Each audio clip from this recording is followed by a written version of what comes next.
junto com o grupo gay da Bahia, bom, que está em toda parte, o grupo gay da Bahia, tá certo? Está na Rússia, está na Etiópia, todo lugar só dá o grupo gay da Bahia. Tudo o grupo gay da Bahia se mete. Ele tem que dar palpite sobre todos os assuntos. Sempre, qualquer movimento de qualquer coisa, está lá o grupo gay da Bahia.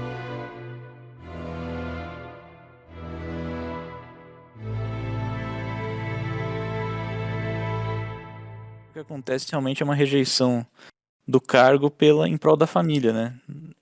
Não dizendo se isso é o certo ou o errado, mas no fim quem salvou ele, quem ajudou ele, a única pessoa que ajudou ele foi a mulher dele.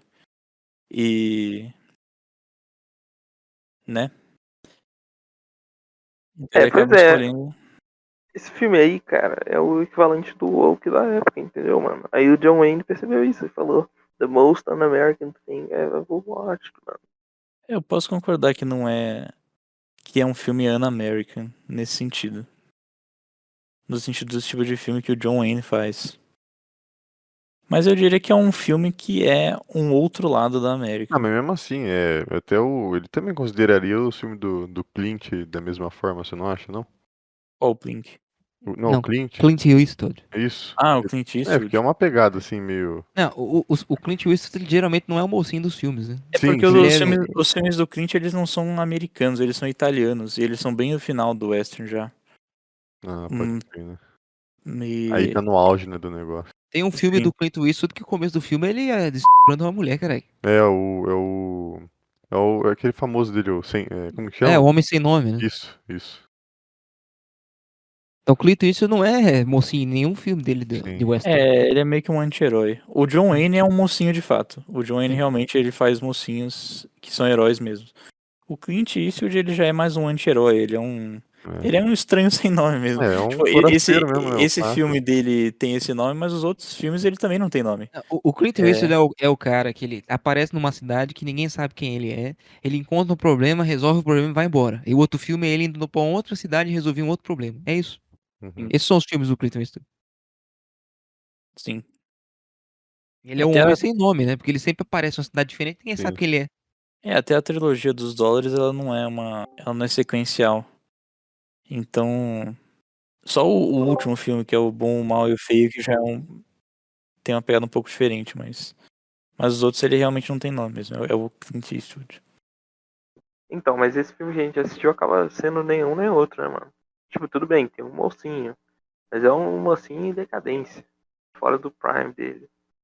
Sim. Tem até uma insinuação, né, do que aconteceu 5 anos antes e tal, o incidente lá com o Miller. Mas o que a gente vê mesmo é só essa situação de decadência. O que você tem no filme é uma decadência institucional e moral também. Porque institucional, porque basicamente a lei falhou. Porque se não tivesse soltado o bandido, teria tudo corrido bem. Só que basicamente pegaram um bandido perigoso e soltaram ele, né? O pessoal do norte, os burocratas do norte. E aí, quando a lei falha, você deveria ter um apoio, né, local para a pessoa falar, não, vamos corrigir esse erro. E nem isso aconteceu. Então, basicamente, você precisou de um homem e sua mulher, né, um homem já próximo da aposentadoria e sua mulher para resolver o problema. E tem o reconhecimento de ninguém na cidade. Nem do povo, nem da lei. É um filme mais niilista mesmo. Isso é verdade. Esse filme é meio woke mesmo, né? Pra época. Porque pra época é bem woke, mano. Porque ele dá um papel pra mulher que você geralmente não tinha nos outros filmes, né? E ao mesmo tempo ele quebra o paradigma do homem que consegue resolver. Não que consegue resolver, consegue resolver tudo sozinho e que sempre tem um apoio com ele, né? E que os filmes antigos eram uma noção de que eram pessoas civilizadas contra pessoas não civilizadas, né? Pessoas com problemas morais. Só que aí no filme você só tem uma pessoa que é civilizada nesse sentido. A cidade inteira é incivilizada, né? Não é moralmente correta, né? Então essa noção de existe um bom e um ruim fica tudo meio cinza, né? Na situação do filme. Sim, é verdade. Eu não sei se esse filme seria woke. Eu acho que ele é um filme eu tô falando de maneira análoga. Tá? Não, claro. Mas é que, por exemplo, esse filme ele mostra que, por exemplo, nessa situação aonde a lei falha e a sociedade falha, é basicamente uma mulher, que não é o típico papel da mulher, acaba resolvendo o problema. Tipo, mais com. Eu não gostaria de fazer essa comparação, mas é algo similar a um tipo de Joana Dark, né? Porque a questão da Joana Dark é que os homens do tempo dela estavam falhando com o seu dever, e daí Deus precisou usar uma mulher para mostrar para eles que eles estavam lacking, né? Como eles falam em inglês. Faltante. Então acho que talvez esse filme poderia ser olhado dessa forma, assim. Beleza, uma mulher acaba ajudando a salvar o dia, mas eu não diria Pô, que é mano, woke, mas eu diria que mas não cabe tão bem nessa questão, porque essa mulher, ela passou o filme todo relutando, querendo ir embora, entendeu? Pô, foda-se essa cidade, blá, blá. Não, mas é que ela Aí, nem é de aí lá. ela briga com ele, tá certo? Quando ele decide que vai ficar, né? Não, mas, pô, mas Ela quer ir peraí, vamos lá. embora, ela quer até quase o final ir embora, é só quando ela ouve o som de um tiro, que ela pensa que ele pode ter sido atingido ou alguma coisa assim, que Mas ela pensa, sai mano. do trem. Pensa, você é uma mulher, tá ligado? Você é uma mulher. Aí teu marido é xerife, tá tudo bem, tá ligado? Tá tudo bem. A princípio está tudo bem. A cidade tá bem administrada, tá tudo certo.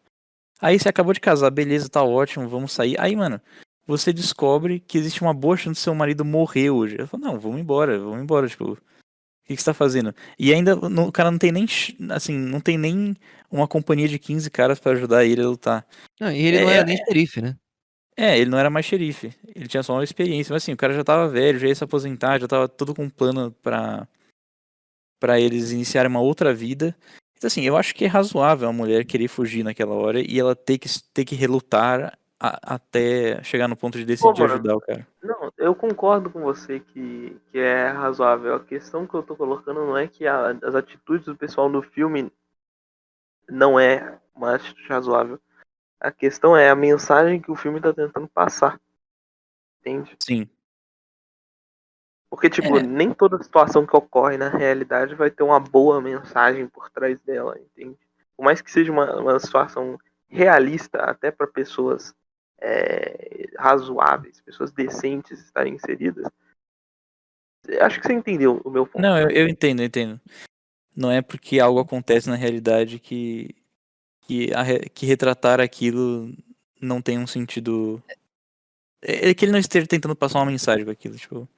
É que nos filmes Você, anteriores você você pega tinha. situações, você pega situações da realidade pra tentar mostrar algo. É que nos filmes anteriores de western, você tinha uma separação muito clara entre bom e mal. Só que nesse filme não tem. Você tem a cidade e os bandidos estão meio ali em Shades of Grey, né? É tudo uma coisa só, né? Não tem essa clareza de você enxergar. Esse daqui é o mocinho, esse aqui é o vilão. Você enxerga a falha em todo mundo. Menos no personagem principal, né? E ainda assim no personagem principal você tem indícios, né? Aconteceu alguma coisa 5 anos atrás, que não sei o que lá, que não sei o que lá. Então fica meio que todo mundo não naquela distinção clássica de bonzinho e ruim, mas todo mundo meio que bonzinho em algumas coisas, ruins em outras, e fica esse montante inconclusivo, né? O que eu acabei percebendo é que é o seguinte. Você teve esse evento de 5 anos atrás e você tem um xerife que é exemplar. Ele é um homem da lei que cumpre o seu dever. E ele não só é um homem da lei, como ele é um membro da comunidade. As pessoas conhecem ele. E as pessoas são gratas por ele, etc, etc. Só que você tem uma falha institucional lá de cima, do norte, o cara é liberado. Beleza, então a lei falhou.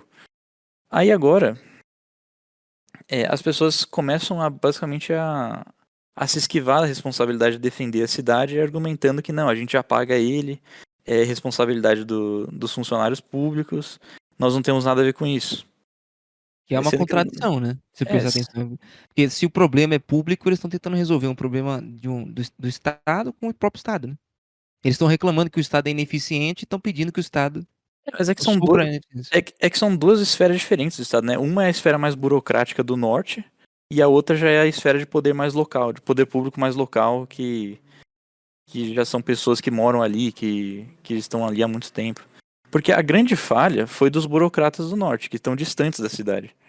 Eles que deixaram o Frank Miller voltar, e obviamente ele ia voltar e ele ia se vingar, né? E esses burocratas não estão nem aí.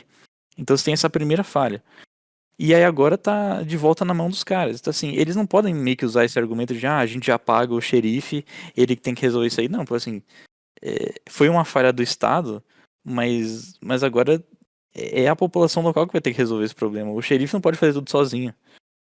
No Até porque... final, o Estado não é uma instituição onipresente no território nacional que manda em qualquer decisão que ocorre dentro de alguma instância do governo. Né? Você tem indivíduos, você tem o juiz lá que liberou e você tem o xerife, você tem o marshal. Mas, tipo, eu acho que uma das coisas que fica mais clara no filme é que ele seta os personagens sobre determinados arquétipos, sobre determinadas ideias que você teria que ter acerca deles, né? Você tem ali a mulher que é Quaker e tal, os pacifistas, você tem o Marshall lá, né, corajoso, tem muita experiência, bom tiro, é popular com a cidade, né? Você tem a cidade que é grata por ele, etc. E tudo isso vai sendo meio que, por falta de palavra, vai sendo desconstruído ao longo do filme, né? Ou então os personagens que estão ali, né, sempre sendo amigões dele e tal, falando que a cidade não ia acabar até o dia seguinte, se acovardam completamente, né? Não ajudam ele.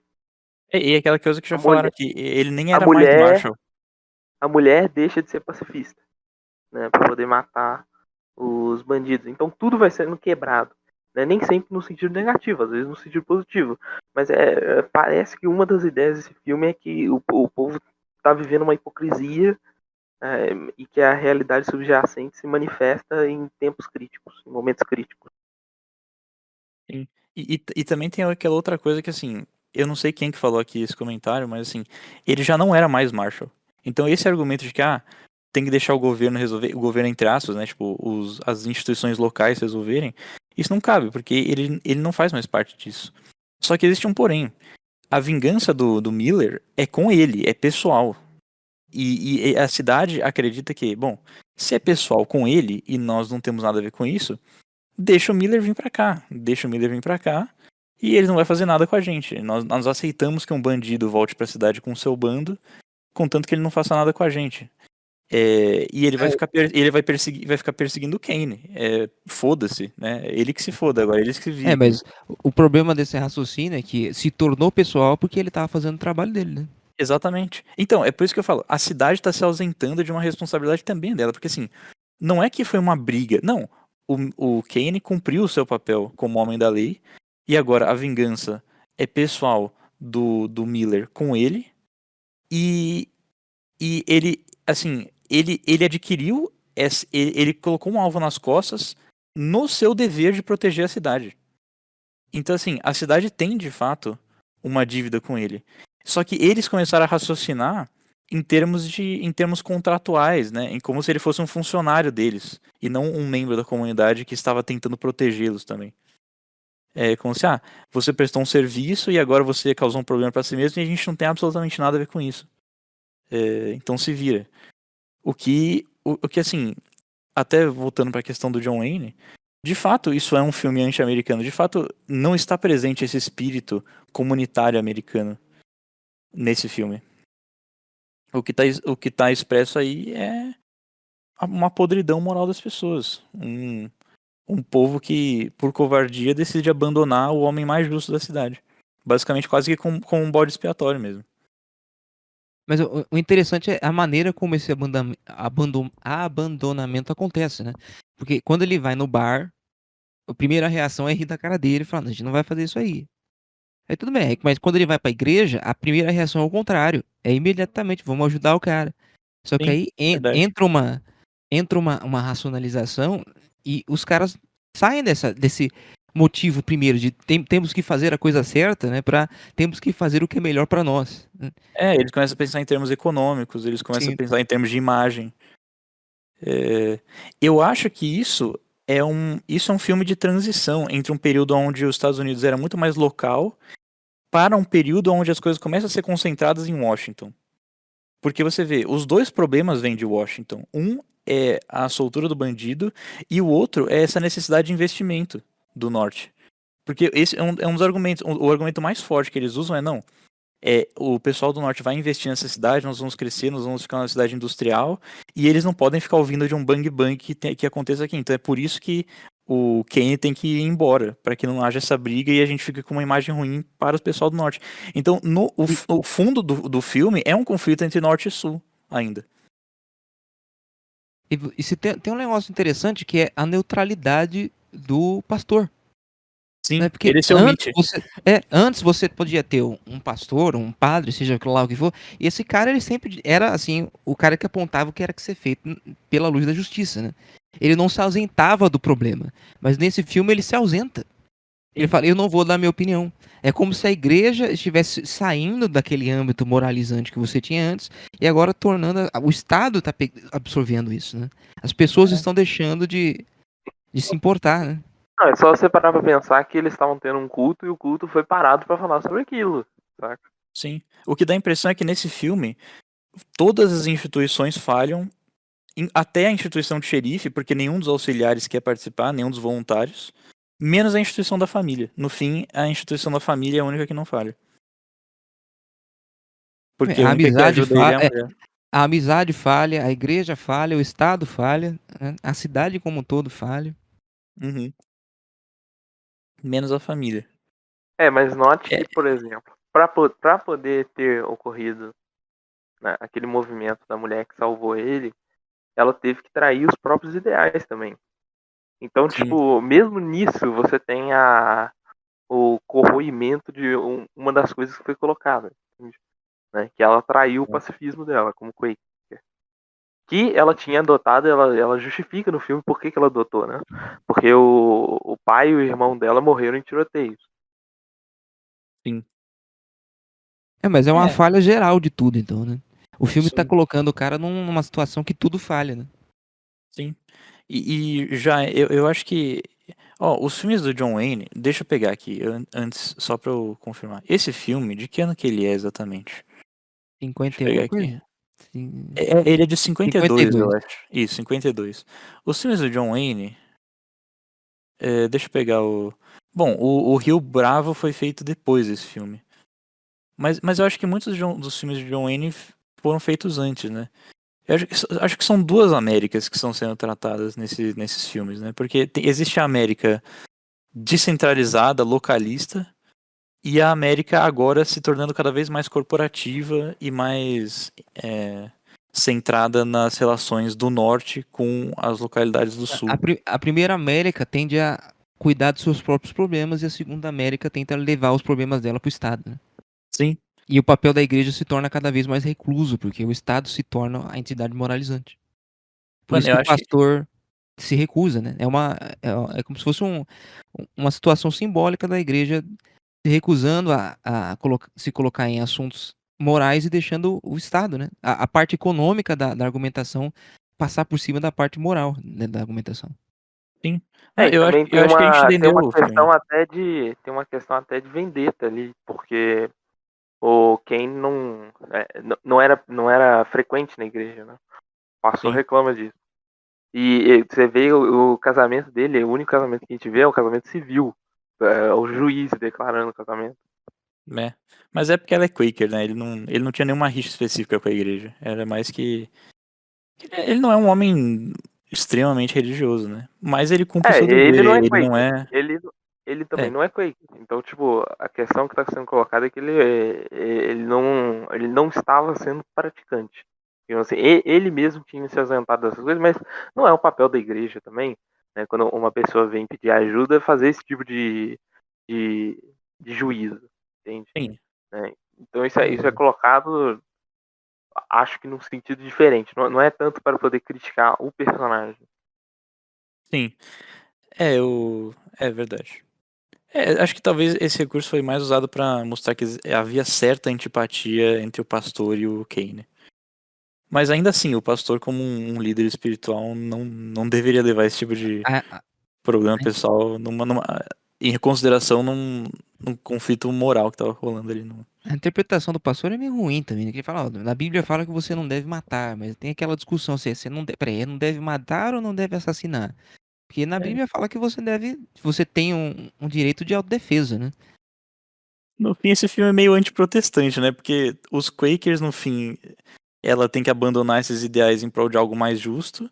E o pastor protestante dá uma interpretação merda da Bíblia pra justificar a sua omissão. Você tem a noção do mal menor do Thomas Aquino, né? Porque o Thomas Aquino fala, ó, se você tá em uma situação que não importa o que você faça, você vai pecar, então você tem que escolher pelo mal menor, não do seu pecado pessoal, mas o mal menor do que a sua ação vai causar, né? Sim. Então, você tem aquela situação lá clássica do judeu no sótão, né? Se um nazista chega pra você e fala, tem judeu no sótão, mas se você mentir é um pecado. Sim, é um pecado, mas você tem que ver que não tem como você...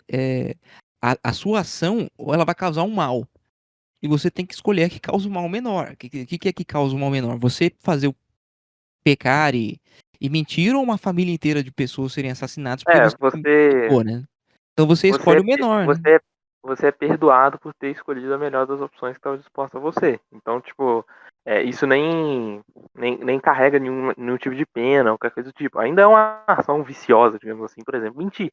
Você mentiu porque a outra opção seria deixar um absurdo muito maior acontecer, né? Sim. Um mal maior acontecer. Então, Imagina, realmente. Mas o pastor, ele poderia muito bem ter pensado nisso. Isso não é algo que você precisa ser ter um estudo em tomismo para poder saber, né? Para poder tirar daquele versículo bíblico. A questão é que ele colocou aquela interpretação boba para poder tirar o dele da reta, Sim. né? Porque as pessoas já estavam olhando para ele esperando uma decisão, alguma coisa do tipo, né? Uma figura de autoridade, né? Uma autoridade moral. Mas aí ele se isenta, Sim. né? Ele se omite. Eles pensaram na economia.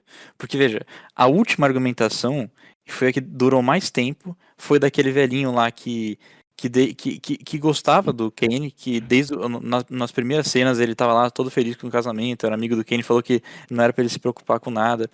E foi a argumentação daquele velhinho sobre o crescimento econômico da cidade e como esse conflito poderia atrapalhar esse investimento vindo do norte que acabou meio que convencendo mais as pessoas. Eu acho que o grande problema ali foi que eles escolheram a economia no lugar da justiça. o E da- Olavo, e E tem da- uma. do- Pode falar, o, Júnior. o, o Olavo falava um negócio interessante, né? De que quando, em algum momento, né? Você começou a ter uma invasão de argumentos econômicos para coisas que deveriam ser não econômicas. Né? Sim. Então, por exemplo, o casamento, que era uma união entre duas pessoas que se amam, né? Pelo menos o casamento das pessoas ordinárias. Eu não tô falando do casamento dos caras Da da nobreza. aristocracia, da nobreza. Mas devia ser uma união entre duas pessoas que se amam se tornam puramente econômicas, né? Em algum momento isso deixa de ser. E hoje, se você for ver, a primeiro argumento que você tem para o casamento é o argumento econômico. É aquela coisa, não, eu primeiro tenho que estar economicamente estável para depois casar. Eu preciso ter um casamento onde eu estou economicamente estável. Nunca é uma situação de eu gosto dessa pessoa e eu vou crescer economicamente com essa pessoa. Né? A economia é um negócio que vem depois do crescimento do casal, mas isso foi invertido, né? A economia se tornou o primeiro argumento que você tem que lidar quando você vai casar com alguém, né? Sim. Não, e especialmente no Brasil, essa questão do materialismo é muito forte, velho. Sim. Para absolutamente todos os problemas, o brasileiro atribui uma causa econômica. É impressionante. Mas, assim, isso não é típico do Brasil, assim, só no Brasil. Claro que no mundo ocidental inteiro você tem esse problema. E no oriental também. Não vamos falar que eles não têm esse Não, problema. você tem que pensar numa coisa, né? Durante quase toda a história da moralidade ocidental, se você for parar para ver, né? Por exemplo, essa questão do matrimônio, o matrimônio era entre pessoas extremamente pobres, porque a maior parte da população era bem pobre. Né? Você não tinha a questão dos dotes não era uma questão muito relevante, né? Você pensar assim, né? Pensar na possibilidade do casal passar por uma situação de fome, passar por uma situação realmente pauperizada. Né? uma situação de desabrigo, coisas do tipo. Pode não ser o normal na Idade Média, por exemplo, mas certamente era uma possibilidade que estava muito mais na cabeça das pessoas, certo? Às vezes que já afetava as pessoas que estavam casando, do que é hoje. Hoje, isso daí seria um desespero, né? Seria um desamparo. E certamente, né, na maior parte dos casos, ocasionaria numa espécie de divórcio, algum tipo de separação, alguma coisa do tipo. Porque a questão dos dotes, hoje, é muito mais importante, porque as pessoas realmente têm dotes. Mesmo as pessoas mais pobres aqui no Brasil têm alguma coisa, certo? Elas têm propriedade, elas têm alguma coisa quando comparado, por exemplo, com um servo, que não é dono da própria terra, né? E Sim. acumula riqueza muito aos poucos. Né? Mas então a comparação mais justa seria com o casamento dos nobres. E de fato, se for para ver, você tinha mais problemas com essa questão dos casamentos da nobreza.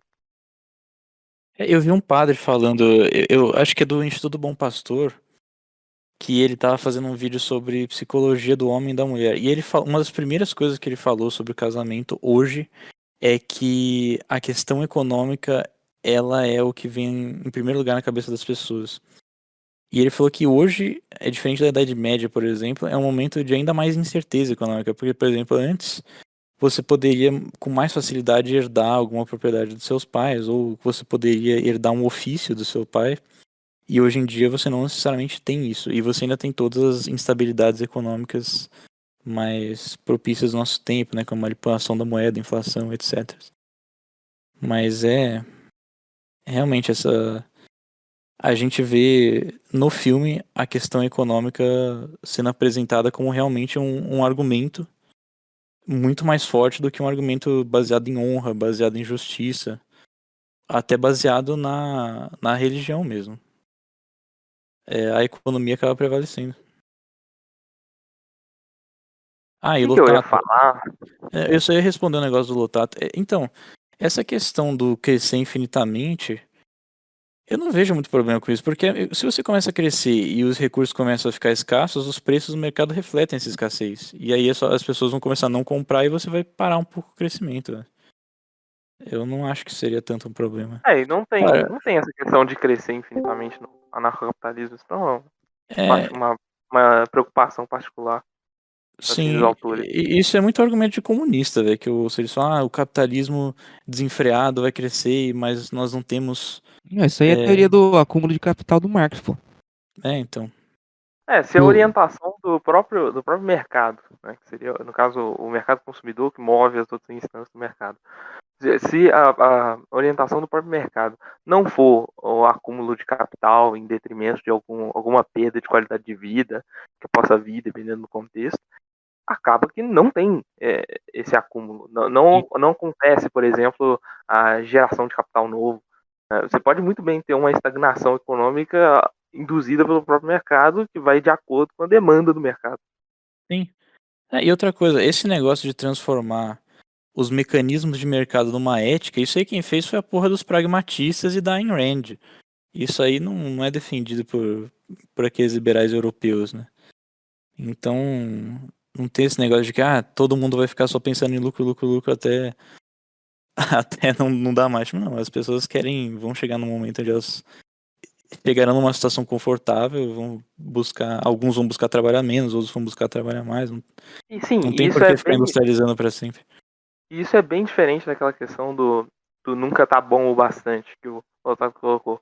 Porque você pode muito bem ter uma sociedade que se conforma com um determinado padrão de vida e que ainda acha que nunca está bom o bastante. Sabe por quê? Porque nós estamos num mundo caído e nós temos problemas constantes, tá certo? Os nossos problemas não precisam ser só o fato de que eu não tenho um iPhone com câmera 16 megapixels, né? Os meus problemas podem ser de outra ordem. Sim. E essa questão do PIB infinito, mano, PIB é fetiche estatista, velho. Os Estados Unidos tinha muito mais prosperidade antes deles terem um PIB crescente, velho. Tipo,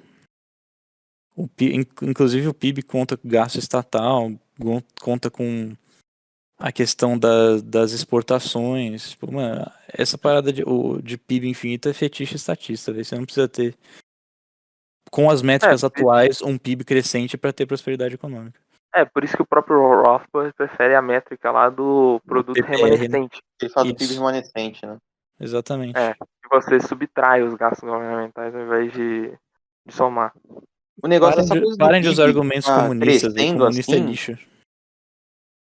essa coisa do PIB ficar crescendo indefinidamente, isso é muito coisa dos Estados Unidos durante a Segunda Guerra Mundial, que eles descobriram que dava só para inflar o PIB com keynesianismo militar. Então eles construíam mais armas, mais tanques, contratavam todo mundo à força para ser soldado e as pessoas para trabalhar em fábrica de munição. E daí pronto, o PIB ficava imenso ali. Então a União Soviética fazia a mesma coisa porque eles produziam pra caralho, nada que fosse útil, mas produziam muito. A A China China também faz a faz mesma isso. coisa, cria um monte de cidade artificial. Essa coisa, esse fetiche assim do PIB, de ficar subindo, isso é coisa de keynesiano ou de comunista mesmo, porra, que quer Sim.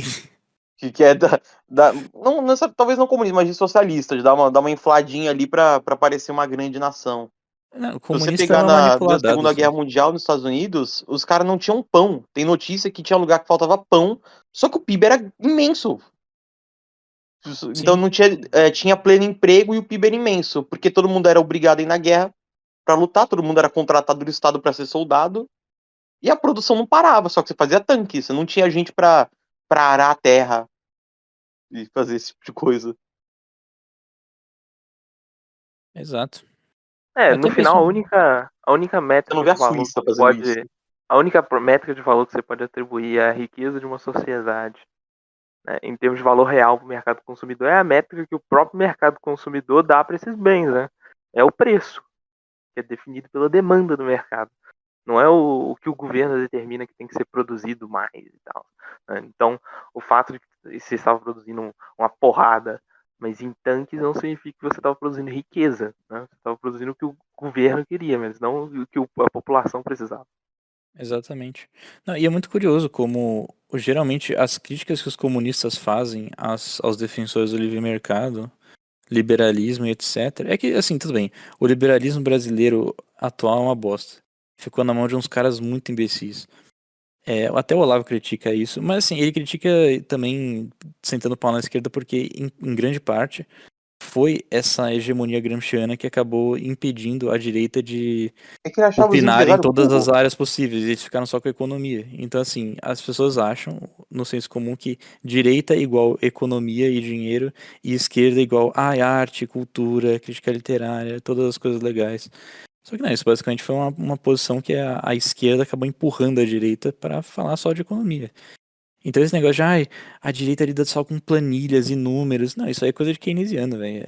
Sinceramente, você não vai pegar um Ludwig von Mises, um Kenneth Ledin fetichizando PIB e essas porra, velho.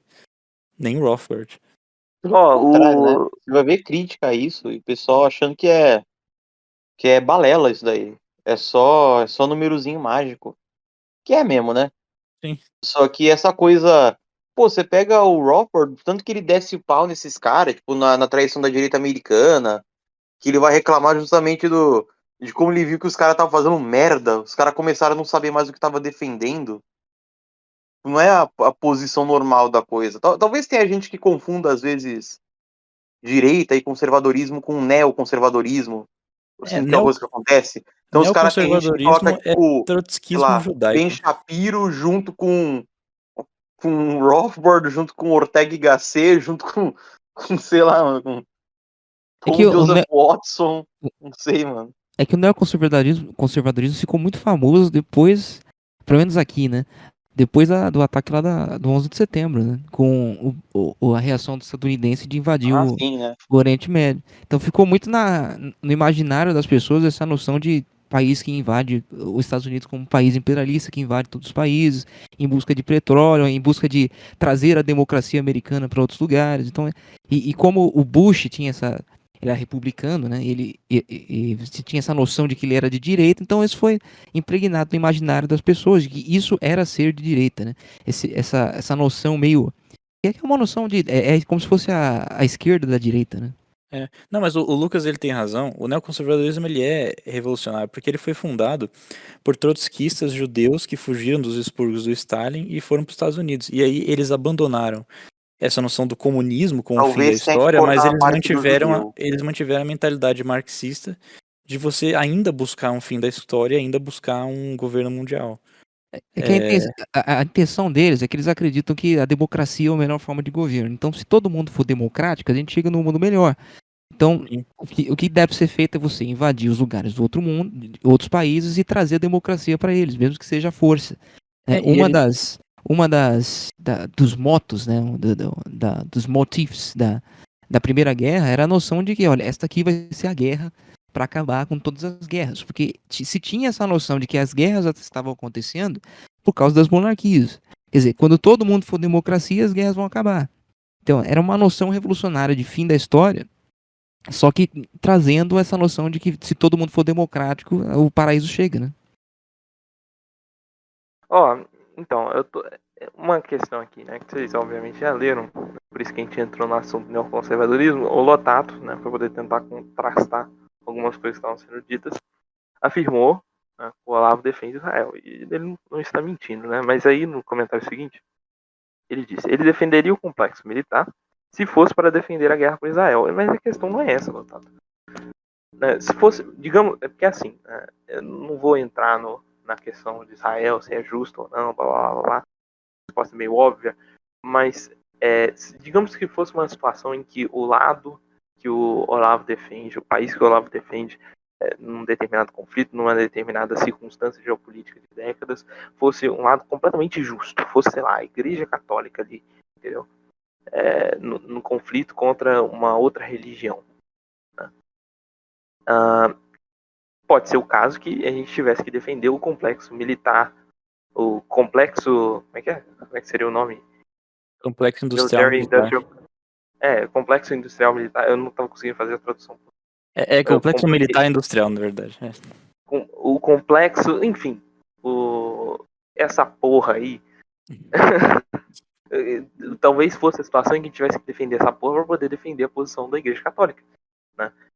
Talvez se eu pudesse colocar isso daí como sendo a gente tendo que escolher um mal menor, talvez. Talvez desse para colocar isso daí, inclusive, numa narrativa diferente. Não sei, depende do exemplo. Né? Falando de uma hipótese muito abstrata. Né? Não estou dando muitos detalhes. Mas, nesse caso, ficaria óbvio que eu não estaria defendendo o complexo militar só para poder defender a Igreja Católica. Não. Eu estou defendendo a Igreja Católica e por uma necessidade, né, de como as coisas estão se dando, eu estou tendo que defender o complexo militar. Entende? Porque, sei lá, né, o complexo militar são as indústrias que produzem armamento, né, e nós precisamos de armamento. Sim. Eu só queria comentar uma coisa, que assim, defendendo aqui o Olavo tem plena consciência de que o neoconservadorismo é revolucionário, e que o neoconservadorismo não só é revolucionário, como é globalista também. E outra coisa, a posição do Olavo em defesa de Israel é muito mais uma posição anti-islâmica do que pró-Israel. Tipo, ele sabe que ele sabe de toda essa história, os neoconservadores, ex-trotskistas judeus, etc. Só que assim, o Olavo ele tem uma posição de que o Islã é uma ameaça muito maior do que essa questão do imperialismo americano no Oriente Médio.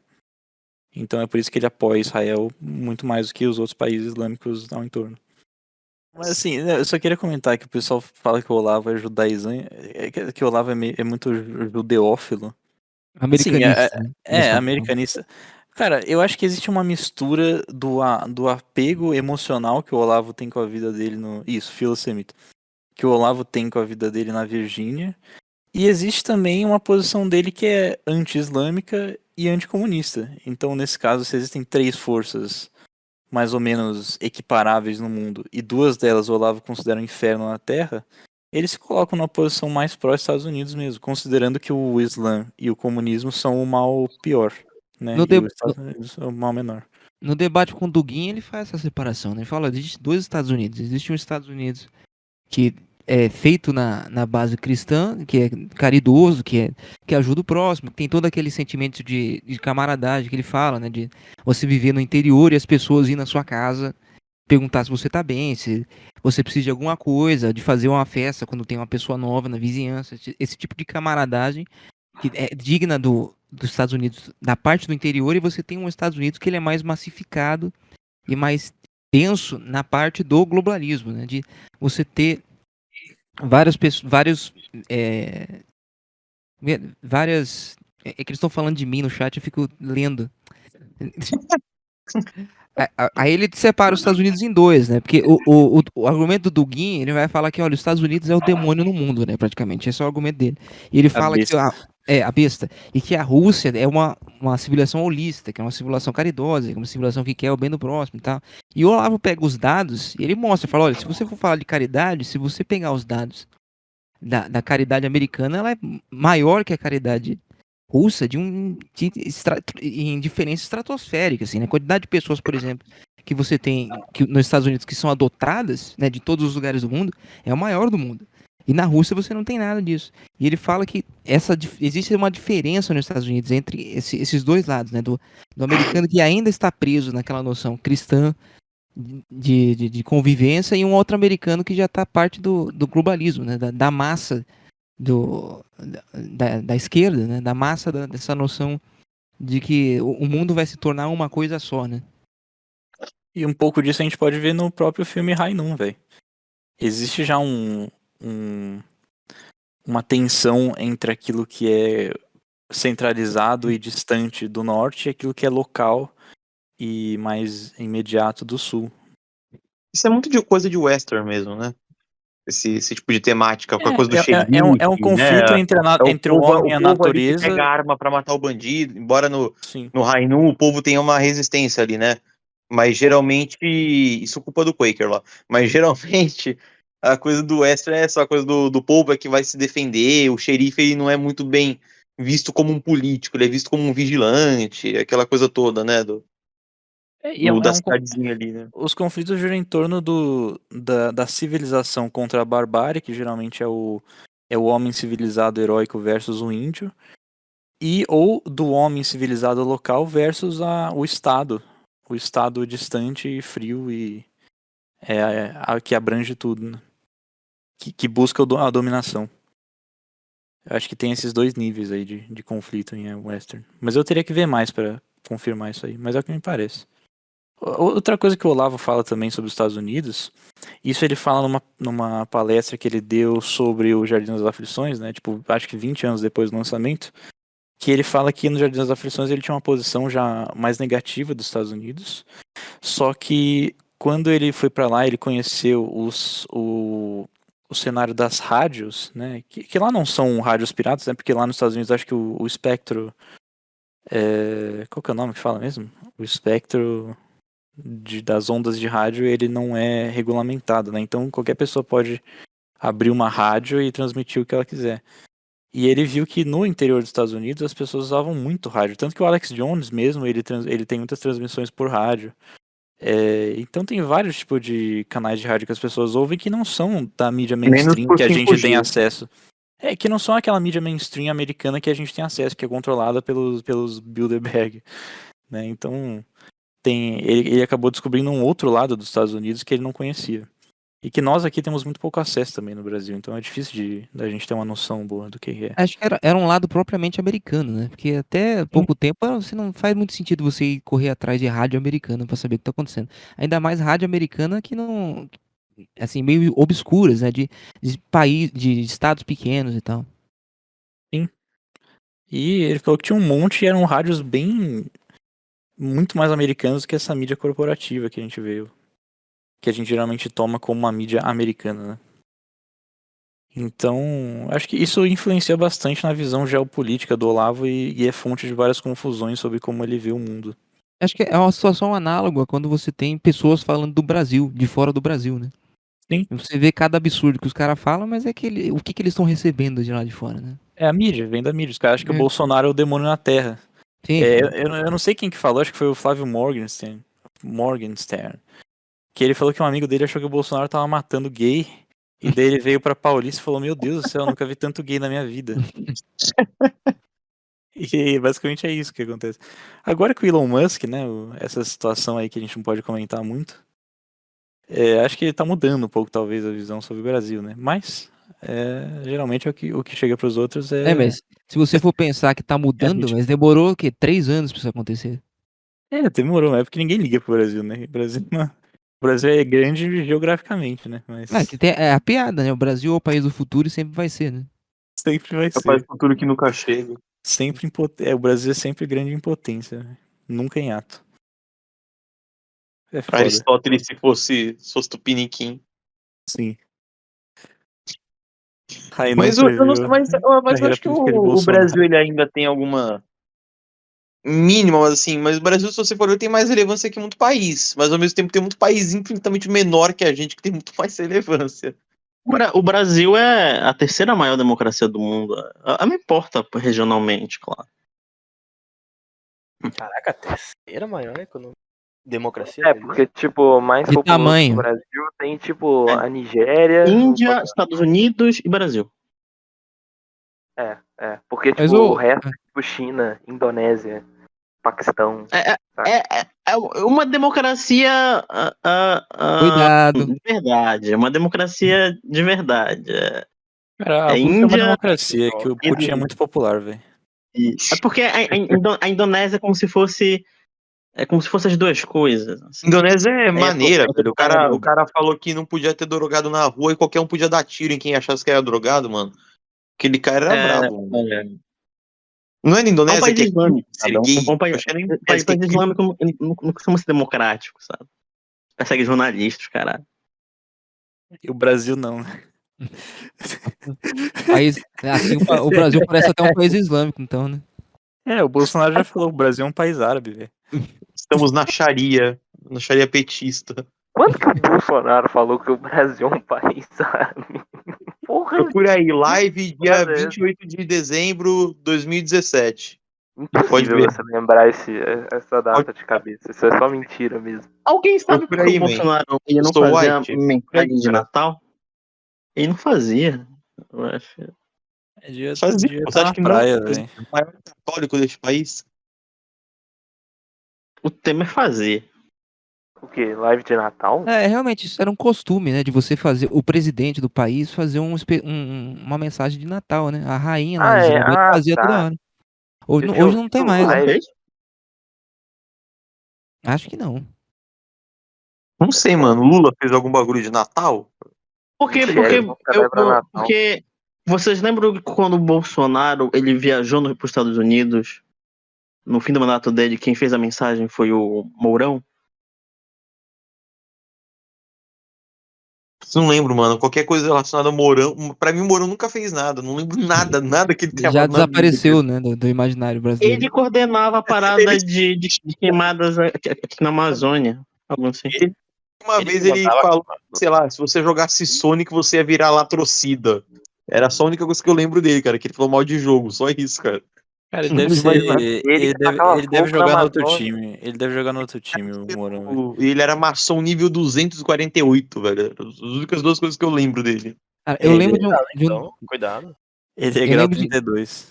eu lembro de um depoimento Pode que ele ser. fez quando a maluquice na Venezuela estava acontecendo, e ele falou: não, é melhor que os venezuelanos não tenham armas, porque se eles tivessem arma ia acontecer uma guerra civil. Eu falei, porra, mas o que é melhor? Vocês já Você se viram defender ou. aquela série Yellowstone? Yellowstone? É sobre o quê? É basicamente essa parada do conflito entre o homem do sul e o homem do norte. Dos Estados Unidos? Aí tu tem os problemas de um cara que tem um grande terreno em Yellowstone.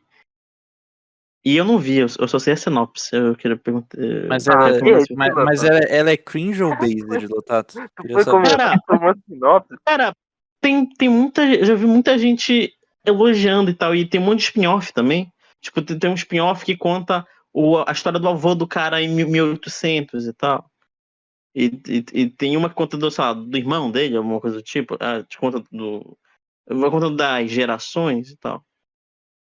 Então eu imaginei que. E é uma matemática, essa matemática meio de quem cria terreno, de gente do interior dos Estados Unidos e tal. Sim, Pô, mas eu achei que você tinha assistido, pô. Não. Muito longo esses episódios. De 1 hora eu não canso, não. Não vi, recomendo, tá? Aqui a gente só tá citando, man. Olha, Aliás, eu vi ah, Sopranos inteira. É muito bom. os Sopranos cita essa série. Mas eu nunca vi esse filme. Os roteiristas de Sopranos, eles são muito cultos, cara. É a Não, única não cena vou que imitar, não posso.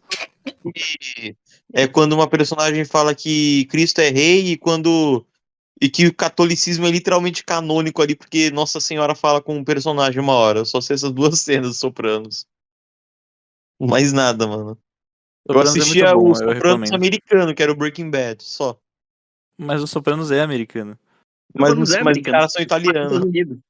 Se Mas passa nos Estados Unidos. eles são ítalo-americanos. Mas Eu juro pra aí vocês que é uma também- série muito boa, Sopranos. Vale muito a pena. Não, tem que ver. É que realmente isso é longo pra caralho, velho. Tem É. 400 mil episódios de 10 horas cada um, mano. Olha, Pior É que não, verdade. pior que não. o Eu acho que imaginário sempre é bom, cara. Breaking Bad é maior que Sopranos. É que os episódios de Sopranos É, pô. duram cerca de 50 minutos. Mas a série é muito boa. Muito boa mesmo. Eles falam de toda a queda, o declínio Eu parei das de ver quando eles não máfias. estavam cantando, velho. O Eles não declínio nenhum das deles era máfias soprano, étnicas sabe? suplantadas pela máfia corporativa americana. Isso E aconteceu- as agências de inteligência. É que a máfia foi se tornando cada vez mais corporativa, né? Até o Yakuza, né? Agora os caras começaram a ter escritório, começaram a lidar com imobiliário, essas coisas.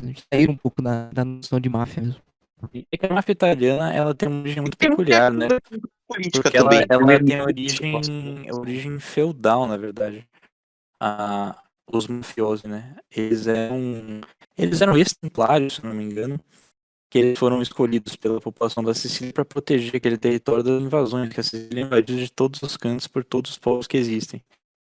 E então, quando eles vieram para os Estados Unidos, eles vieram com todas essas noções de sangue, de lealdade, daqueles códigos lá, Omerta. E então ela não é só uma organização criminosa, ela é quase que um estado paralelo fundado em valores de sangue mesmo, de sangue e de honra. Então, Então, é curioso ver que todas essas organizações étnicas que existem no mundo foram se dissolvendo com o tempo. E só em países de terceiro mundo existem uma forma morfa delas, que são essas paradas que vendem drogas para a Europa e Estados Unidos. mas eu só queria comentar, a máfia italiana nos Estados Unidos ela acabou porque ela ficou grande demais e a mídia começou a dar muito enfoque para os casos envolvendo membros da máfia. Então você vê que assim, por um tempo o FBI ele acobertou muitas informações sobre a máfia, mas aí chegou num ponto onde o Deep State americano realmente quis acabar com a máfia italiana e daí eles só jogaram uma luz extrema da mídia nisso e as operações deles começaram a se tornar inviáveis. E aí só sobraram algumas outras máfias nos Estados Unidos, que é a máfia dos Rockefeller, que a gente conhece, e a máfia deles, num grupo aí que existe, que controla certos setores da sociedade americana. Eu acho que a Yakuza foi assim também. E a Yakuza hoje em dia é bem pequenininha porque os caras começaram a passar a lei bem pesada contra a Yakuza no Japão. Antigamente eles tinham uma visão mais da Yakuza como, tipo, um braço meio ilícito do governo. Então, aparentemente, no pós-guerra, no Japão, a Yakuza ajudou muita gente. E daí eles tinham Legal, como não a sabia. Yakuza tem que existir pra, tipo, ajudar. Até no próprio jogo Yakuza, eles começaram a introduzir um plot de que. E é verdade, aparentemente, do que eu vi, de que o governo gosta que a Yakuza exista, até pouco tempo atrás gostava, porque todos os bandidos ficavam num grupo só, então era mais fácil de monitorar. Depois que foi E é diminuindo, mesmo, né? ficou mais Porque difícil. Daí os caras falaram, foda-se, exploda a Yakuza. Daí hoje em dia tem, tipo, sei lá, acho que 30 mil membros. Eu posso estar inventando esse número, mas eu acho que é, tipo, pouquinha gente, hein? Em relação ao que já era antes. Que era aquela. Porque os caras viam alguma. Era antes um grupo de renegado. Inclusive Yakuza. Uma trivia pra vocês. Yakuza era porque tem um jogo de carta japonês que é tipo um truco da vida. E daí tem várias combinações. A combinação que não vale nada é Yakuza o nome. que O legal. Yakuza é literalmente sem valor, não vale nada. Então eles adotaram esse nome porque eles eram pessoas que se consideravam excluídas e queriam ter um código de camaradagem, de honra, não sei o quê. Depois eles começaram a fazer tráfico humano, mas foi um pouquinho depois. Peraí, do que vive a Yakuza? O quê? do que vive a Yakuza? Tipo, o que sustenta? Eles, além de. Eles cobram taxa igual máfia, assim, de comércio. Eles fazem empréstimo de dinheiro. Ele tem muita Yakuza que tem firma Agiota. firma legal de. É, agiota, só que eles fazem legalmente, né? Então vira só uma firma pra emprestar dinheiro. Daí eles dão um jeito de ameaçar o cara. E eles fazem. Acho que tráfico de bebida. Eles não fazem de droga, porque eles acham que droga é muito pouca honra. Então, se eu não me engano, eles fazem de bebida alcoólica. De arma, eu acho que não, porque arma o Japão é um dos lugares mais difíceis de você ter uma arma de fogo. Então, mesmo o pessoal da Yakuza acha complicado de ter revólver lá. Mas eles Negócio fazem de ter bebida, faca, cobram né, velho? taxa e emprestam dinheiro. E de vez em quando tem. Prostituição também. Eles às vezes pegam, tipo, garota nas Filipinas, prometem que vai trazer pro Japão e depois botam um débito absurdo nela, ela tem que pagar com prostituição. Daí o dinheiro, sei lá, 90% do que ela ganha vai pros caras. Tem um site feminista que tinha um bocado dessas histórias aí. Que eu lia quando eu tinha 12 anos. Você tem problema. Tu lia. Pô, cara, com Uma- 12 anos eu tava assistindo High School DxD, cara. Você veio me falar disso, mano? É Pô, porque o cara. pessoal postava no Facebook, é isso. Então tu tinha esses blogs feministas. Era um feminismo radical. Então eles eram totalmente contra qualquer forma sexual, sabe? Então eles criticavam essas táticas de prostituição legal e tal. Então tinha posts sobre casos na Alemanha, na Suécia, no Japão. No Japão é permitido, é meio permitido, desde que tu não conte que é prostituição. Então tinha esses casos listados no site. Isso é interessante, mas com 12 anos eu não leria isso, cara. Com 12 anos eu tava vendo a Gnose ali no DxD, cara. Cara, esse que falou de feminismo radical, isso é uma coisa muito, muito engraçada que eu acho que. Olha, eu não sei se é só brasileiro que faz isso, mas aqui é muito comum. Você chegar e falar assim: ah, essa ideologia, aí é sempre uma ideologia assassina, anti-logos, totalitária, completamente desumana. Ah, esses caras das antigas, eles eram muito melhores, porque não tinha esse negócio woke agora. É assim, porque, cara, calma aí, velho, não é melhor. O cara é tão assassino quanto, velho, pera aí. Só porque o cara. Só porque o cara não Eu defende gostava mais viado, das velho. feministas antigas porque elas não queriam travesti no esporte, elas só queriam, elas só Só queriam queriam matar, matar todo mundo, velho. mas eles não eram, elas não eram woke. É, então. Que é quando homossexual e, e É, based é quando não homossexual. o woke é quando homossexual negro nos esportes e O jogos que, e. o que é algo esquecido no Brasil, né? Porque quando tu vai ver essas obras que criticam a ditadura, que geralmente há um esquerdista comunista vivendo algum mal que a ditadura fez. Eles nunca focam que um comunista faria se ele alcançasse o poder no Brasil. Não, Lotata, é só pegar os números, velho. A ditadura militar brasileira, vamos lá, matou cerca de 700 pessoas. 3 mil Entre na esses, conta da esquerda. uns 3 3 mil na mil. conta da Tudo bem, vamos esquerda. tomar os números da esquerda. Muitos eram guerrilheiros, então beleza, gente armada. Algumas pessoas inocentes foram torturadas e algumas mortas. Tudo bem, ditadura acontece. Agora, pega qualquer ditadura desse. Ó, o Pinochet, por exemplo. Acho que as mortes chegam cerca de no máximo uns 15 mil, talvez. E na Argentina falam que é 30 mil o número. Agora, você pega em Cuba, foram 100 mil civis, uma porra de uma ilhota. Você pega a União Soviética, acho que foram 20 milhões de pessoas. China, 80 milhões de pessoas. Mas não tem nem como comparar, velho. Se você pegar estádios de futebol, você fica assim, os estádios de futebol. As mortes da direita, Os de caras todas as falavam que ditaduras Pinochet de direita ele e da encheu direita, entre aspas, futebol. cabe tudo dentro de um estádio de futebol. Agora, se você pegar as mortes da esquerda, você precisa de centenas de estádios de futebol pra colocar as pessoas.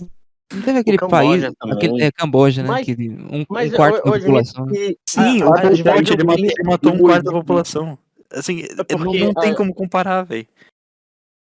porque às vezes eu penso sobre a esquerda brasileira, sobre o que o Antônio Paim falou em uma entrevista pro Mises Brasil. Ele falou que ele realmente ele era comunista lá na época da ditadura, mas ele fala que no final das contas, tudo que ele queria era democracia. Ele falou, olha, vendo de trás assim, eu não queria que os comunistas vencessem, eu só queria democracia. Aí eu penso, se parte da esquerda brasileira também era assim, ou eles eram realmente gente genocida e tal. Mas Gente que existe, queria morrer. Mas aí ele fez uma existe, não, vasectomia, existe uma teoria sobre o comunismo ser uma espécie de superdemocracia. Porque se você politiza toda a ação, então toda a ação se torna um direito, se torna algo que, em tese, a população queira, né? Então você tinha, por exemplo, dentro de fábricas, votações sobre quem trabalhava mais ou quem trabalhava menos. Eles colocavam as pessoas em um círculo e falavam, "Não, vamos votar aqui para quem que você acha que está trabalhando mais, quem você acha que está trabalhando menos." Aí essas pessoas eram de alguma forma penalizadas. Então você tinha noções democráticas praticamente espalhadas por toda a União Soviética. Só que eram noções assim completamente tortas, né? Era uma noção de você politizar todas as áreas da vida humana dentro de um sistema democrático que só servia para você transformar as pessoas em inimigas uma das outras, né? Em um constante estágio de vigilância, né? Que é aquela coisa do 1984, né? Que você tem o filho que denuncia a mãe que denuncia o filho. Você tem todo mundo em um constante estado de Era o que vigilância com todo acontecia, né? mundo. Sim. Quando Se você você pega pegar aquele. igual o Camboja, que você falou Camboja, eu não lembro qual que é a porcentagem da população que era agente, tá ligado? Qualquer canto que você ia tinha a chance de ter um cara que era algum agente do governo, você não tinha.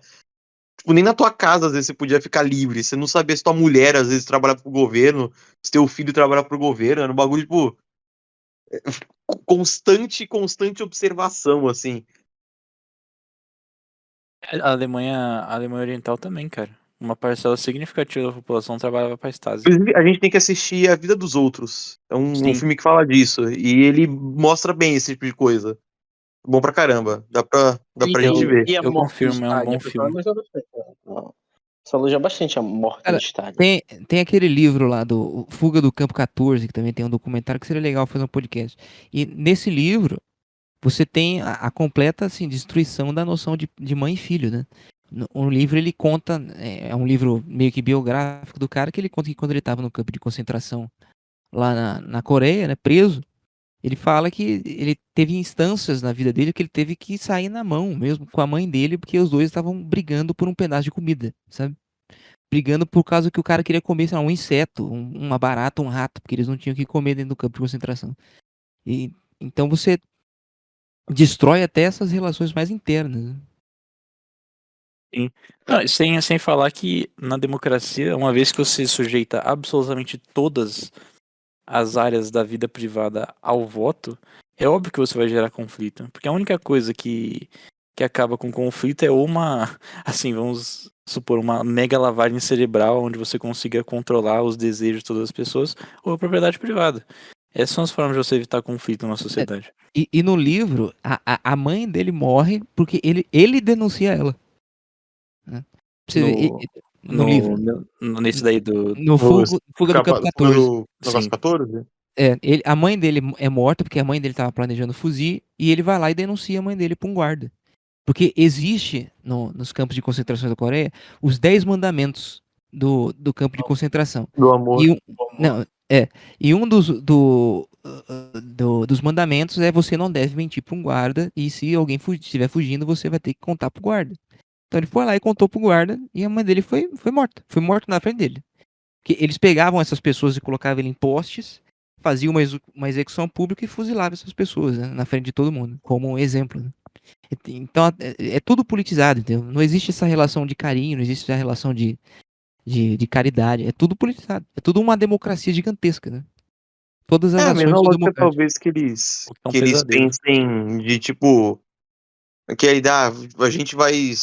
Se você pegar a ordem como eles acreditam que vai ocorrer, então primeiro você tinha, sei lá, feudalismo, daí depois vai ter o capitalismo, depois vai ter o socialismo, depois vai ter o comunismo.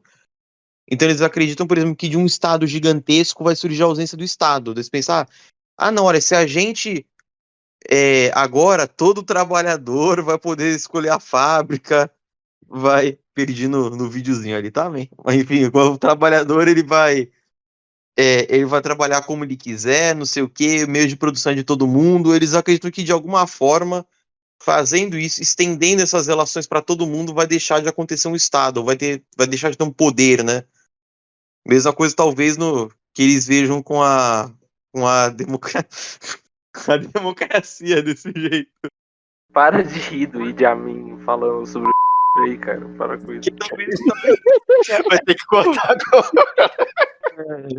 É só Porra, bipar, cara, mano. que é foda esse vídeo, né, mano?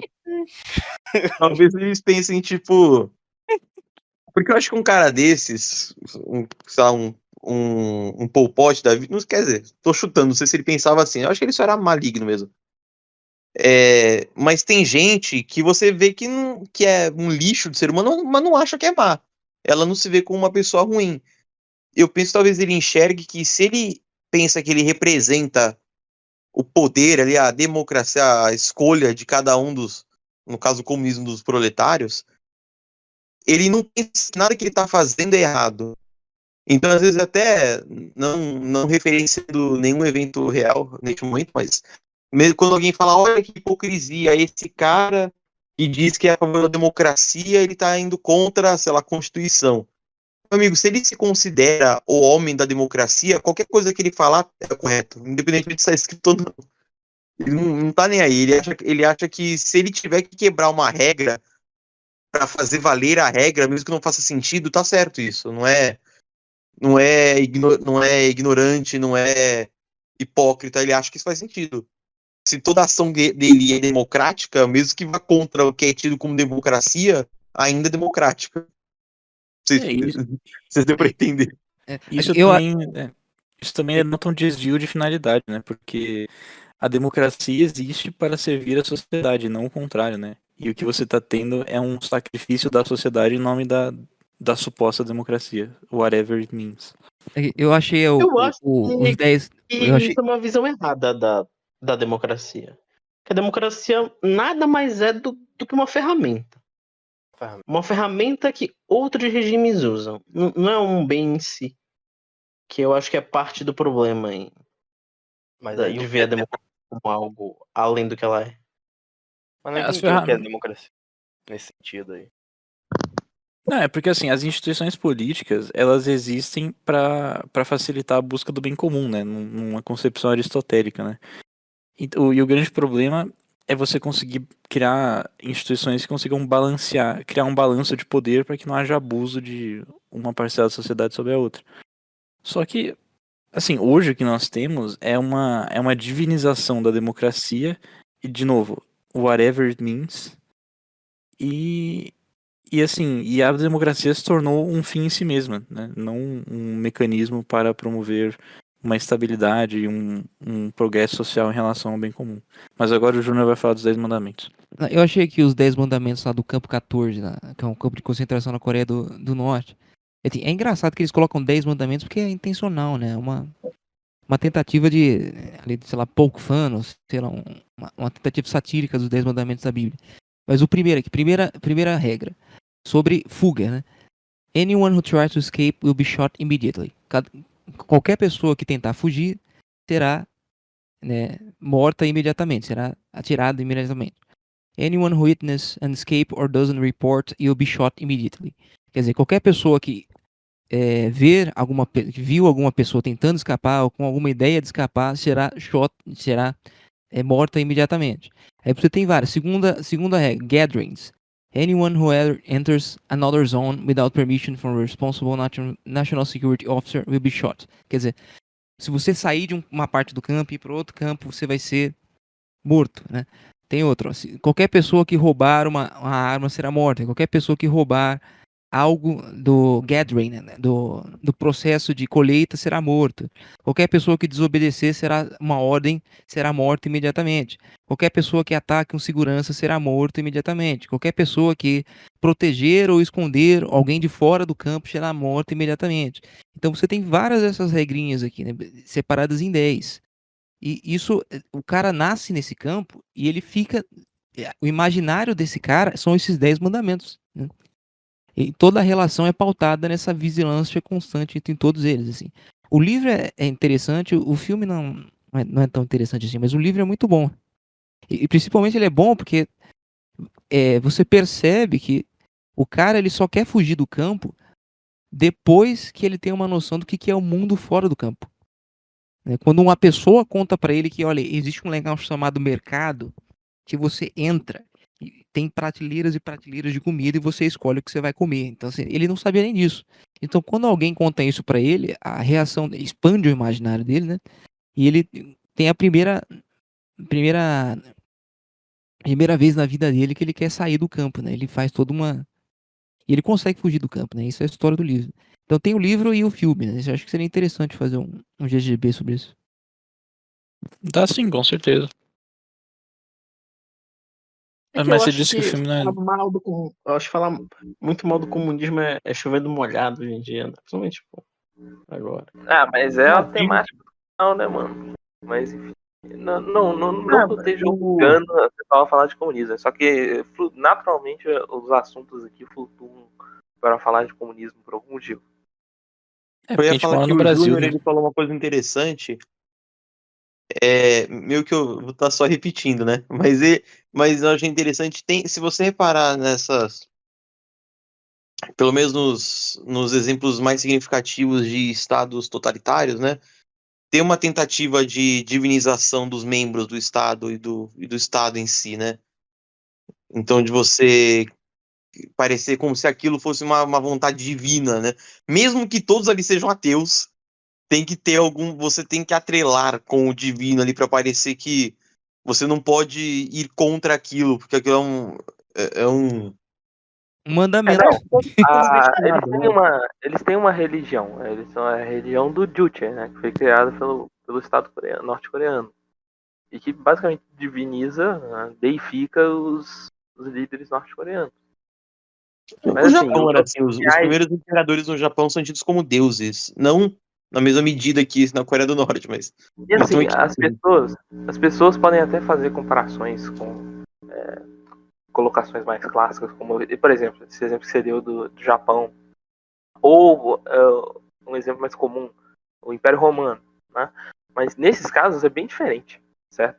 Porque tem uma série de colocações que você pode fazer que justificam por que as pessoas acreditavam que o imperador romano, depois de morrer, se tornava uma divindade, tá certo? Isso se encaixa de alguma forma dentro da mitologia romana, que se encaixa muito bem na cultura romana, né? Na cultura dos pagãos romanos.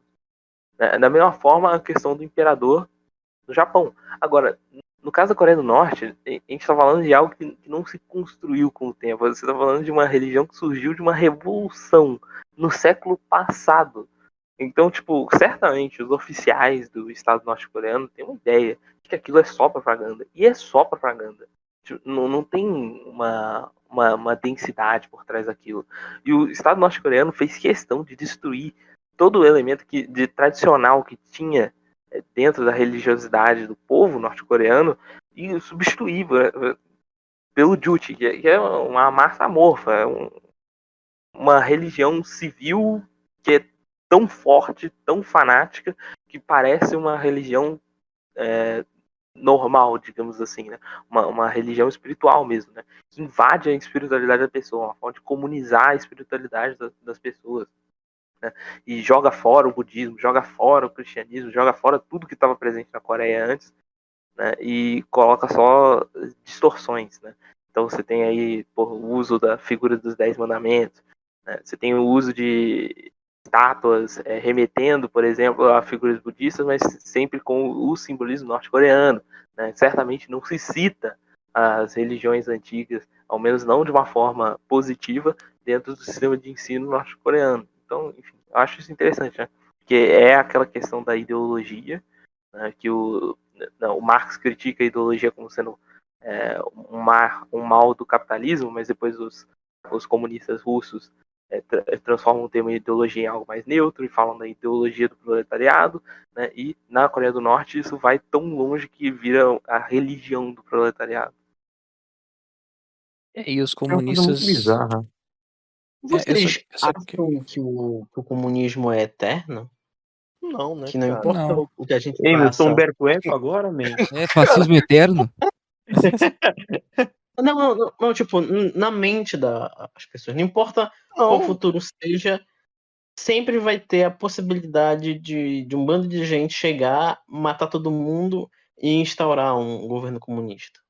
Porque Eu até acho, hoje eu teve acho golpe que... na África, por exemplo. Qualquer golpe na África não pode parecer um novo país comunista. Pô, Mas mas, é que você tem que assim, definir o comunismo nesse sentido, né? Porque você tá usando como. Não, o comunismo não, porque quem se diz comunista? Né? Porque não, pô, hoje em dia é qualquer Porque isso coisa. é muito recente, né? Essa tese do comunismo. Aí você tá mas falando que se, sempre vai haver. É meio complicado, não? Mas você tá falando do marxismo, Tato, ou da noção igualitária? Eu você tá tô falando falando geral, de um governo mesmo, de chegar ao poder. Porque eu acho que ideias nunca vão desaparecer, mas não, aí, de mas uma aí tentativa você, de aí governo. você pegou e generalizou pra caralho, né? Vocês estão falando o comunismo em específico é eterno, né? Porque, tipo assim, do jeito. Os argumentos que você deu cabem pra falar do fascismo, cabem pra falar do liberalismo, cabem pra falar do imperialismo, cabem pra falar de qualquer coisa, certo? E no final das contas, de fato, existe um caráter grudento do comunismo na história recente humana, mas isso acaba refletindo a própria ideia dos vícios que são racionalizados em ideologias, né, que acabam informando regimes, que é algo que se repete ao longo da história humana, é algo que se repete principalmente na modernidade, né, que se perde a influência das religiões, então você tem que ter algum tipo de substituição, e que, em última análise, vem do pecado original. Mas, assim, eu não sei, essa ideia de comunismo eterno, qualquer coisa desse tipo, uma hora vai acabar, né? Porque uma hora esse mundo vai passar. Mas os próprios marxistas não acreditavam, por exemplo, que o comunismo ia durar para sempre. Ao menos não todos. O Engels, por exemplo, acreditava que eventualmente. é, Agora eu não me recordo da fonte, mas eu posso arranjar essa fonte. Eu traduzi um livro em que isso é citado. Mas o Engels mesmo falava que acreditava que eventualmente a dialética inverteria e você teria um caminho para decadência até o fim do universo. Coisa assim. Né? Poderia começar com o Sol explodindo, qualquer coisa desse tipo. Marxismo Cara, é tudo ciência, né, maluco. velho? Esse cara é tudo maluco. O cara via a porra de uma borboleta e achava que era dialética, man. Nossa, ela entrou no casulo e agora virou uma borboleta. Ah, mano. É Cala a quando, boca, cara. a Aliás, criança caga. toda a tese marxista foi pro caramba, né? Com os avanços da antropologia e das ciências naturais.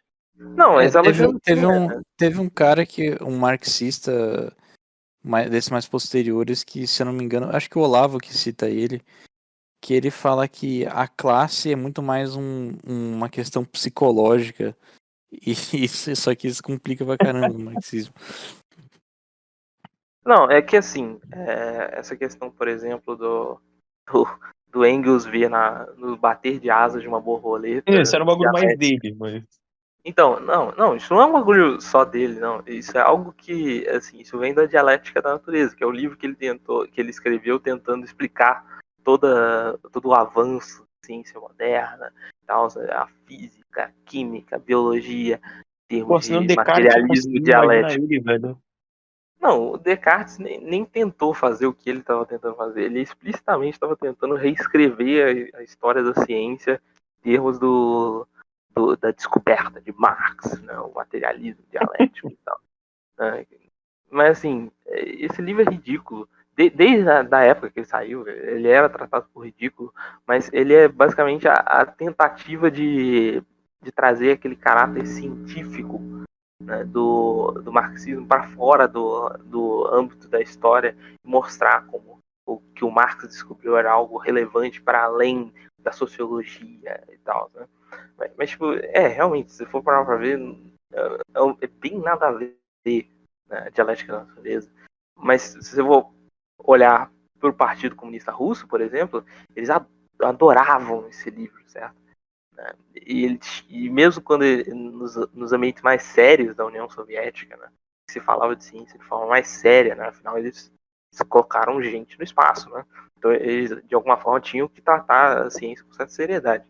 Mesmo nesses ambientes, eles tinham que ficar enfiando, né, coisas desse livro mesmo, né, dos trabalhos do Engels, né, e dos trabalhos de agentes posteriores que tentaram continuar essa conciliação dentro das universidades, dentro do estudo, e isso sempre foi um atraso. Né?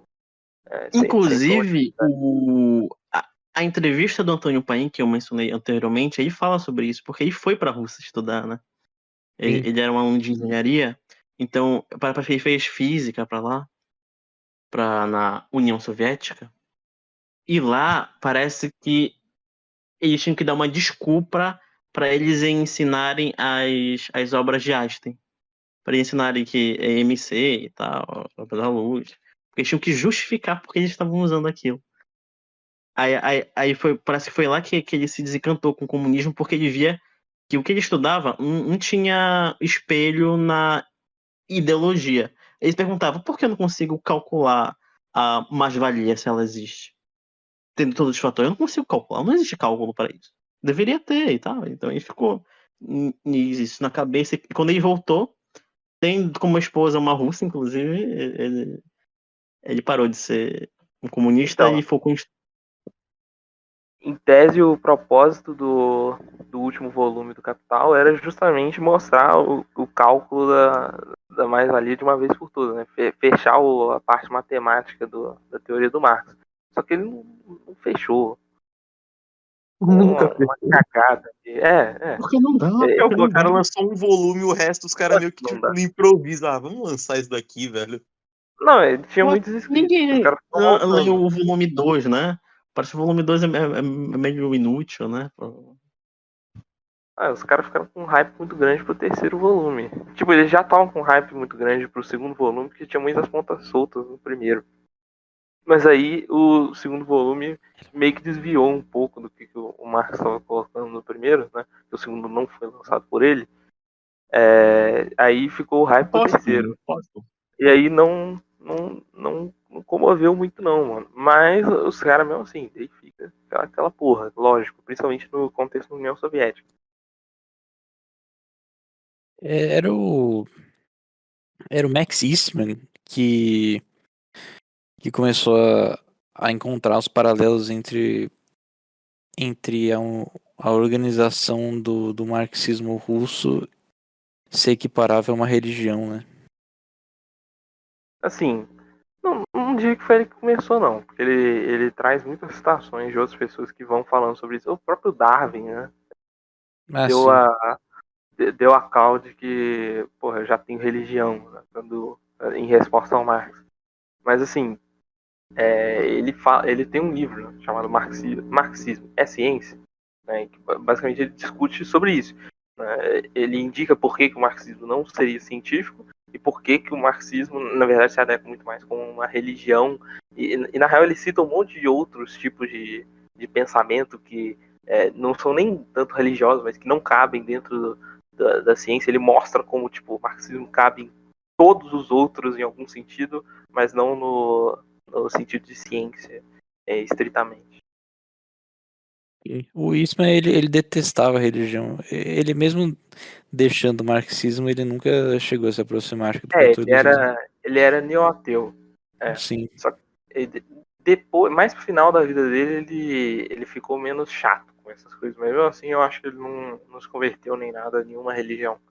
Mas se você for ler o livro dele, é bem chatinho essa questão de que ele tá sempre metendo aquelas nerdadas de ateu. Isso é outra coisa. Eu vou. Que isso, cara?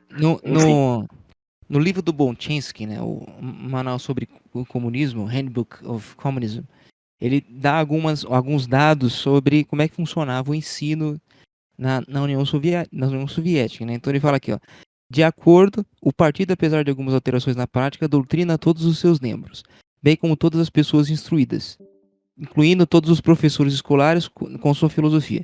Em 1945, os membros de um curso de treinamento em Moscou tiveram que tomar 126 horas de filosofia de um total de 340 horas de treinamento. Em 1951, os estudantes do Instituto Médico Farmacêutico de Budapeste foram obrigados a ter 6 horas de marxismo-leninismo por semana durante o primeiro ano de estudo e 11 horas no segundo. Na maioria das universidades húngaras, os estudantes tiveram que fazer 2 horas por semana de marxismo e leninismo por pelo menos 2 anos. Quer dizer, não importa muito a área de estudo que você fosse fazer, você tinha que fazer Dentista aprendendo filosofia. dialética. Sim, dentista aprendendo dialética, é isso mesmo. Você tinha que ter o curso de marxismo e leninismo. Tudo você tinha que ter curso de leninismo e marxismo. Você tinha um controle total do partido sobre essas coisas, né? E o que não entrava dentro desse controle do partido era jogado fora, né? Aí ele vai falar aqui, ó. Aqui está apresentado algumas intervenções autoritárias e condenações em outros campos, pronunciadas em nome da pureza da filosofia teórica. Então, aqui ele vai falar áreas do estudo que foram excluídas do currículo das universidades e das escolas, porque eram denominadas não comunistas o suficiente, né? Então ele vai falar etnografia, literatura, pedagogia, genética, historiografia, linguística, psicologia e até o estudo da lógica formal, porque os caras, para ensinar a lógica formal, tiveram que forçar praticamente o Estado a ensinar a lógica formal. E a parte do Einstein encaixa isso aí também, por causa que existia uma noção de que a teoria do Big Bang era uma teoria que era um argumento a favor da existência de Deus, então isso também era proibido de ser ensinado. Então, assim, todos esses aspectos de ensino na União Soviética eram controlados pela cadre do partido, né? Só uma coisa aí, você falou. Que livro que é que você falou? É Handbook of Communism? Handbook of Communism, do Bonchinsky. Ah, peraí. Eu tinha procurado o preço da Oxford. O nome do autor do livro é Bonchinsky. Eu vou escrever aqui. Peraí, deixa eu pegar aqui o nome dele. É Joseph Bochensky? Isso. Ah, então achei. Bochensky. É porque eles queriam que a teoria comunista ela fizesse parte de De todos os aspectos da vida. qualquer aspecto, independentemente de qual Não, seja. vocês têm que ter noção de um negócio, cara. Na Coreia do Norte e na União Soviética, eles reinterpretaram lendas e contos de folclore de uma perspectiva marxista, cara. Absolutamente todos os aspectos da vida têm que ser marxistas. Não, note como eles estavam censurando até a teoria do Big Bang, né? Tipo, às vezes a gente faz uma associação de ir contra a teoria do Big Bang como sendo um bagulho de fundamentalista, evangélico, desse tipo, porque a Bíblia não cita uma explosão, coisa desse tipo. Mas no caso deles, porque tipo, antes da teoria do Big Bang, o consenso da comunidade científica mais secularizada é de que o universo era eterno, né, mano? Ele tinha um passado infinito. Então, tipo, a isso, teoria do Big Bang meio que vai contra isso, meio que depende mais pro lado, por exemplo, da narrativa criacionista. Aí o comunismo tem que cortar isso daí, né, mano? Tem que ir contra. isso é uma coisa muito bizarra, né? Como os ateus simplesmente tomaram pra si o Big Bang, sendo que isso é muito melhor pra nós do que pra eles. Porque, cara, se o universo é eterno, aí realmente você poderia ter uma justificativa interessante pra você não ser cristão, porque no cristianismo nós partimos da noção de que o universo foi criado. Só que se você descobre que o universo teve um início, então a coisa fica mais complicada pra vocês, né? Sobram menos argumentos pra rejeitar o cristianismo. Aí vem aquele papo de, não, mas o multiverso, ou qualquer coisa desse tipo, né? Mas geralmente o Mano, isso é coisa de Marvel. o ateu médio, né, QI, temperatura ambiente, geralmente não vai nem compreender essa questão do porquê que o Big Bang, na real, não favorece a narrativa deles em nada. Né? Mano, o cara vai falar, não, eu acredito no Big Bang, o universo é eterno. Ele pensa The Big Bang Theory, cara, e ele pensa no Neil deGrasse Tyson. Não, ele pensa o seguinte, ele pensa assim, não, Big Bang, como o universo surgiu? Big Bang é tipo como se fosse uma substituição da ideia de que, foi Deus que criou o universo, blá, blá, blá. Não, foi o Big Bang. Porra, o Big Bang não explica porra nenhuma, por que o Big Bang aconteceu, saca? Exato. O mesmo problema A persiste. grande foda criou tudo coisa. Isso mesmo, negro. A grande foda criou tudo coisa. Perco muito nesses memes traduzidos literalmente. Isso é muito bom.